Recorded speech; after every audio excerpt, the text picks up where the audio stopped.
सभी को जय हिंद दोस्तों। आप सभी का हार्दिक स्वागत है जय हिंद रिएक्शंस पे।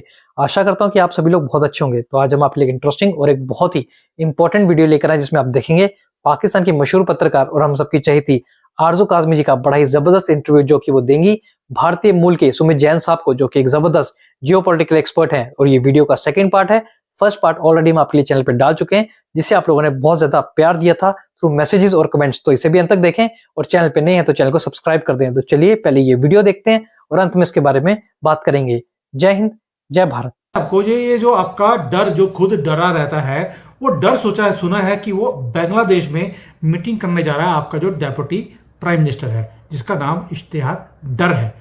ये वहां पर क्या डर का माहौल पैदा करने जा रहा है या खुद डरा हुआ है? तो सोचा कि चलो कल को यहां से धक्के मार के तो आर्मी चीफ बाहर निकाल ही देंगे, तो वहां जाके कुछ मिनिस्ट्री में लगा जाए। क्या चक्कर है कि डर वहां पे डर के माहौल में जाना? नहीं सर, इसहाक डार जो है वो बिल्कुल पहले हमारे फाइनेंस मिनिस्टर भी रहे हैं और नवाज शरीफ साहब के रिलेटिव हैं, उनके समधी हैं, तो उन्हें कोई ना कोई पोस्ट मिली रहती है। वो घर नहीं बैठते, वो कहते नहीं कुछ ना कुछ दे दो, तो फिर वो कहते हैं अच्छा ठीक है अब ऐसा करोगे तुम डिप्यूटी प्राइम मिनिस्टर बन जाओ। काम कुछ नहीं है, बस ठीक है गाड़ी पे फ्लैग लगा के घूमा करना। तो वो अब जा रहे हैं, वो कह रहे हैं कि जी अब इन्होंने स्टेटमेंट ये भी दिया है कि बांग्लादेश हमारा बिछड़ा हुआ भाई है। तो मैंने कहा क्या कुंभ के मेले में खो गया था? अभी अचानक से मतलब बांग्लादेश भी भूल गया कि हमने उनके साथ क्या क्या किया, और हमें तो वैसे ही कुछ याद नहीं रहता। हमारी तो वैसे ही आपको पता है मेमोरी जरा वीक है हम लोगों की। तो लेकिन ये कि बांग्लादेश को तो याद रखना चाहिए था, और एक बार एक कंट्री बन गई अब वो दोबारा तो यहाँ नहीं मिल सकते, और ना ही हमें चाहिए। ये उसी तरीके से जैसे आपके यहाँ लोग कहते हैं ना अखंड भारत बनाना है, तो मैंने कहा जिस दिन बन गया ना उस दिन सबसे पहले वही रोएंगे जो अखंड भारत बनाने के लिए बोल रहे हैं, क्योंकि यहाँ से जो यहाँ के लोग जाएंगे हमारे इतने अजीब से लोग हैं। तो मेरा ख्याल है वो क्योंकि भारत के साथ उनके टर्म्स अच्छे नहीं है बांग्लादेश के, तो हमारे साथ तो फिर हमने तो उनकी मदद करनी ही है ना। तो हमने तरह तरह से तो इस वजह से और जिस तरीके से आपके यहाँ से बहुत से लोग कहते हैं कि बांग्लादेश में जो इस वक्त के प्राइम मिनिस्टर हैं मोहम्मद यूनुस साहब, उनको अमेरिका ने बिठाया है, तो हमें कौन सा जापान ने बिठाया? हमारे यहाँ भी तो अमेरिका से बिठाए जाते हैं ना। तो उन्होंने कहा होगा आपस में जाओ, जाकर मिलो, एक दूसरे से मिलो और जरा भारत को डराओ या भारत को डराने की कोशिश करो। इसी तरह का कोई सिलसिला चल रहा है सर, और ऐसी किस्म की स्टेटमेंट्स भी आ रही हैं। अच्छा मुझे बताओ, ये नजम सेठी उसको क्या हो गया? उसने बड़ा वो कर दिया कि अब हम बांग्लादेश की हेल्प के साथ अब हम दोनों इकट्ठे हो जाएंगे और भारत के ऊपर फतेह करेंगे। ये जो है नजम सेठी, मुझे लगता था कि पढ़ा लिखा आदमी है, उन्होंने भी स्टेटमेंट दे दिया कि भाई अब हम बांग्लादेश को यूज करेंगे और जो जिहादी हम भारत में भेजना चाहते हैं वो हम कश्मीर के थ्रू नहीं भेज पा रहे, अब हम बांग्लादेश के थ्रू भेजेंगे। That means he is admitting openly कि टेररिस्ट वही बनाते हैं और भेजते भी वही हैं, जो पाकिस्तान हमेशा डिनाई करता रहा।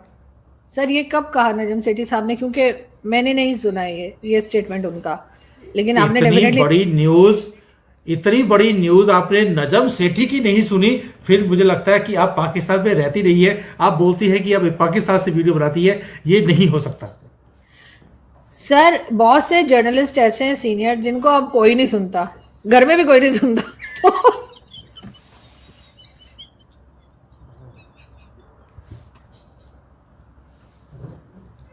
चलो मैंने गलती कर दी कि नजम सेठी को सुन लिया मैंने। अच्छा नजम सेठी साहब मुझे लौट जाऊंगी तो घर में नहीं घुसने देंगे अपने। लेकिन ये है कि उनको सर पहले एक थी, कई हमारे सीनियर जर्नलिस्ट ऐसे थे जो पहले बहुत सुने जाते थे, टू बी वेरी ऑनेस्ट। उनकी बात होती थी, ये भी कहते थे मेरे पास चिड़िया है, उसने मुझे ये बताया वो बताया, वो चिड़िया पता नहीं कहाँ गई इनकी। तो अब जो इनकी खबरें होती है ना उसके ऊपर हम लोग ज्यादा ध्यान नहीं देते। अब जो हम उनके बाद वाले हम लोग निकले ना, तो हमें लोग इसलिए ज्यादा सुनते हैं कि हम थोड़ा सा फ्रेश होके चेक करके बताते हैं। अब वो उनकी कई खबरें जो है वो गलत भी हुई हैं। अब ये कहना कि अच्छा अगर कोई प्लान कर रहा है, फॉर एग्जाम्पल पाकिस्तान प्लान कर रहा है कि बांग्लादेश के साथ मिलकर भारत पर अटैक करना है या कुछ भी करना है, तो वैसे ओपनली मीडिया में बैठ के बोला जाएगा?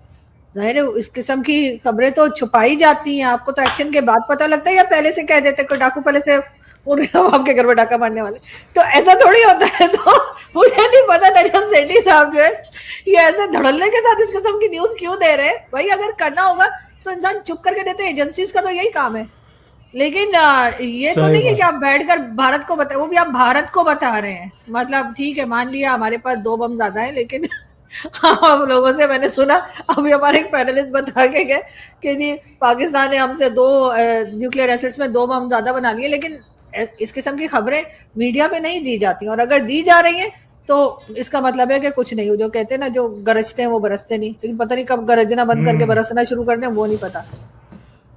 सही बात है। जैसे भारत के ऊपर अभी एलिगेशन लगा दिए आप ही के जो वॉशिंगटन पोस्ट है कि भाई भारत ने बोला भी कुछ नहीं, और जो अज्ञात वीर जिसको अननोन गनमैन बोलते हैं वो भारत भेजता है, और उसने टारगेटेड किलिंग किए पाकिस्तान में। हमने तो कभी बोला नहीं कि हमने कोई आदमी भेजे हैं। ये वॉशिंगटन पोस्ट को कहां से पता लग गया, जबकि आपकी आईएसआई को नहीं पता लगा, सीआईए को नहीं पता लगा, वॉशिंगटन पोस्ट को?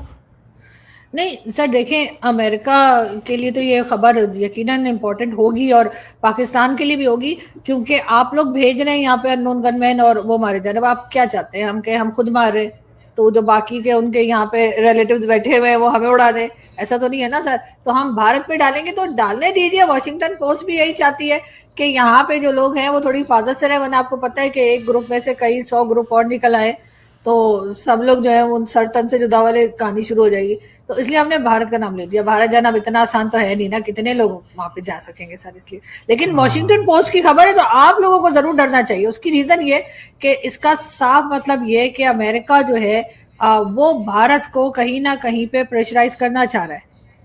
आप लोगों को किसी ना किसी तरीके से, चाहे वो कनाडा को लेकर हो कि जी वो जो था पुन्नू, वो हमारे एक बड़े अच्छे दोस्त है उनका बेस्ट फ्रेंड, और पुन्नू को लेकर हो कि पुन्नू को लेकर हो वो खबर, और साथ पाकिस्तान की न्यूज या बांग्लादेश की, हर तरफ अगर आप कभी चेक करें सीरियसली तो आपको लगेगा अमेरिका जो है वो हर उस कंट्री को, हर उन लोगों को सपोर्ट कर रहा है जो भारत के अगेंस्ट है, या भारत से जिनकी नहीं बनती थोड़ी बहुत भी, चाहे पाकिस्तान हो, चाहे बांग्लादेश हो, चाहे कनाडा में जो खालिस्तान के लोग बैठे हुए हैं, खालिस्तान सपोर्टर्स जो बैठे हुए हैं। इसलिए कि खालिस्तान कहाँ है ये अभी तक मुझे समझ नहीं आई। जो हम लोग बड़े खुश होते हैं ना जी भारत में होगा, तो वो तो कहते हैं लाहौर तक है, तो क्या लाहौर तक खालिस्तान बनने जा रहा है? और कुछ लोग कहते हैं कनाडा में बनेगा, क्योंकि सब लोग कनाडा में ही है जो सपोर्ट कर रहे हैं, भारत में तो सपोर्टर था ही कोई नहीं। तो फिर इसका मतलब यही है कि अमेरिका हर उस एक्टिविटी को, हर उस कंट्री को सपोर्ट कर रहा है जो कहीं ना कहीं से भारत के साथ जिसका कुछ ना कुछ प्रॉब्लम चल रहा है, तो उसको आपको देखना चाहिए। मुझे लगता है आपने थोड़ा सा इसको ध्यान से नहीं सुना। उन्होंने बोला है कि भारत जो पाकिस्तान में अननोन गनमैन को भेजकर लोगों को मार रहा है, भाई हमारे पास भी भेज दो, हमारे पास भी कुछ गंदगी है जिसको सफाई करनी है, तो आप हमारे पास भेजेंगे तो हमारा काम भी हो जाएगा। लेकिन हम बोल रहे हैं कि अननोन गनमैन, कौन से गनमैन, हमने तो कभी सुना नहीं है। तो इसलिए थोड़ा सा वो बातें चल रही है। आप थोड़ा सा जियो पॉलिटिक्स में थोड़ा गहराई में देखेंगी तो पता लगेगा। सर भेज दिए होंगे ना आपने 2-4, ऐसी क्या बात है, हम लोग ढूंढते तो रहते ही हर वक्त हमारे यहाँ, तो हो सकता है 2-4 आ गए हो। लेकिन साथ साथ अमेरिकन न्यूज़पेपर अगर इस तरह की खबर दे रहा है तो वो कहीं ना कहीं भारत को तो हिट कर ही रहा है, इसलिए कि हम अपने न्यूज़पेपर पे तो हम कह सकते हैं कि जी हमारे वाले तो ऐसे ही फेंकते हैं, हमारे वाले ऐसे उड़ा देते हैं। लेकिन आप वॉशिंगटन के अगर कोई न्यूज़पेपर, उसको आप किस तरह से डिनाई करेंगे, या कोई इंटरनेशनल न्यूज़पेपर को आप कैसे डिनाई करेंगे? ये खबर तो वहां से आ रही है, तो इसलिए वॉशिंगटन पोस्ट हो गई या कोई और पेपर हो गया, बाकियों को तो हम इनकार कर सकते हैं, उसको तो नहीं कर सकते ना, वो तो सच्ची बोलते हैं, आपको पता है। ओहो, सच्ची बोलते हैं। उन्होंने ये बोला था कि पाकिस्तान बड़ा पाक है, ये उन्हीं का बोला हुआ स्टेटमेंट है। और ये बोलते हैं कि राहुल गांधी वर्ल्ड लीडर बन गए हैं, ये भी वॉशिंगटन पोस्ट ने लिखा था। और केजरीवाल तो दूध का धुला हुआ है, ये भी वॉशिंगटन पोस्ट ने लिखा था। तो कितना सच बोलते हैं ये मुझे बताने की जरूरत नहीं है। अच्छा, एक और चीज बताइए, यही वॉशिंगटन पोस्ट और यही जो वेस्टर्न न्यूज़पेपर्स की आप बहुत बोल रही हैं कि ये बड़े सच्चे सुच्चे बंदे हैं, उन्होंने बोल दिया वहां पर पार्लियामेंट में यूके में कि 88% जो रेप होते हैं यूके में वो पाकिस्तानी करते हैं। ये तो बल्कि आपके वहां पे तो मुझे लगता है कि बड़े भंगड़े डाले होंगे, और भंगड़े डालते हुए उन्होंने गोलियां चला दी होंगी कि कितना महान काम किया हमने यूके में जाकर। सर वैसे ये बात वाकई बहुत अजीब है। सर नहीं, काम किस वक्त करते हैं? पूरे टाइम तो ये रेप करते रहते हैं, अगर इस खबर के ऊपर मैं यकीन करूं। लेकिन ये जो है 88% पाकिस्तानीज हैं, ये इसको डबल चेक होना चाहिए, और अगर ऐसा है तो बिल्कुल डेफिनेटली उनको पनिश भी करना चाहिए, और उनको निकाल भी देना चाहिए यूके से, फौरी तौर पे ऐसे पाकिस्तानी को निकाल देना चाहिए, क्योंकि 88 एक बड़ा नंबर है, 88% बहुत बड़ा नंबर है अगर इस किस्म की चीज हो रही है। और उन्होंने बोला कि 2.5 लाख से ज्यादा केसेस हैं, और ये तो वो केसेस हैं जो रिपोर्ट हुए हैं। मेजॉरिटी ऑफ द केसेस वो सामने आते ही नहीं हैं, क्योंकि लड़कियों को बोल दिया जाता है कि अगर तुमने रिपोर्ट किया तो ये इस्लामोफोबिया में आ जाएगा और तुम्हारे ऊपर केस हो सकता है। इस चक्कर में लड़कियां सामने आती ही नहीं हैं। ये तो हालत है पाकिस्तानियों की। आप सोच सकिए कि भाई मुझे लगता है कि ऊपर से लेकर नीचे तक सारे के सारे इमरान खान के फॉलोअर हैं, कुछ ना कुछ सूंघते रहते हैं। अभी आपका जो ये प्रधानमंत्री है नॉन शरीफ, ये भी सूंघ कर बोलता है कि भाई 2025 इकोनॉमिक ग्रोथ का साल बनेगा। और जो आपके जो मर्द हैं वहां पर, वो तो एक ही काम में लगे हैं। मैंने एक बार वीडियो बनाया था कि इसका सॉल्यूशन एक ही है कि जो ये काम करते हैं उनका पार्ट पूरा काट दिया जाए, ताकि ना तो यहाँ पे कोई काम करने वाले बनेंगे, ना ऊपर जाके कोई काम कर सकते हैं। चाइना में ऐसा ही होता है और यही एक सॉल्यूशन है मुझे जो दिखता है।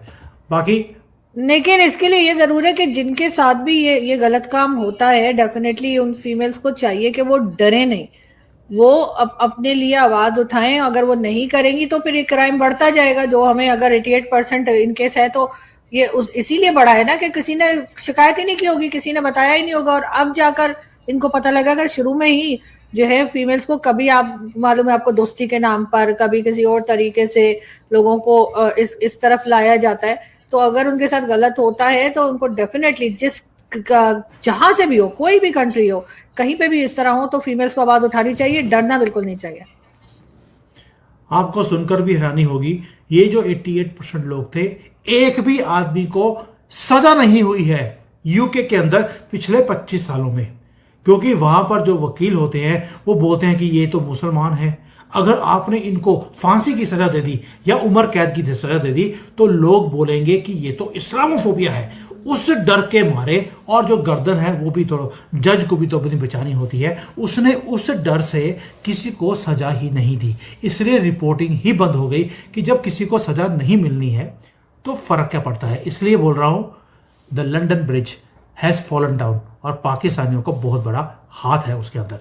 आरजू जी, आपकी जो नशे वाली कंट्री है उसकी बहकी बहकी बातें सुनकर और जो ये हरकतें हैं सुनकर मुझे कुछ तो हंसी आई, कुछ दुख भी हुआ कि जो कुछ आपके लोग कर रहे हैं, लेकिन आपकी जो स्माइल है वो बताती है कि हम सुधरने वाले नहीं हैं। चलिए अगली वीडियो में और मुलाकात करेंगे और इसको और डिटेल में डिस्कस करेंगे। जो अच्छे बेहतरीन आपके जो आते हैं ना वहाँ से किस्से, चुटकुले, जो आपकी न्यूज़ कम होती है, चुटकुले ज़्यादा होते हैं, वो दोबारा से कवर करेंगे। Thank you so much sir. लेकिन मैं ये जरूर कहूंगी कि अपने पाकिस्तानियों की ऐसी हरकतें सुनकर हमें बहुत दुख होता है, बहुत अफसोस होता है, और डेफिनेटली पाकिस्तान को बहुत डैमेज होता है इससे। अब कैसे रुकेंगे पता नहीं।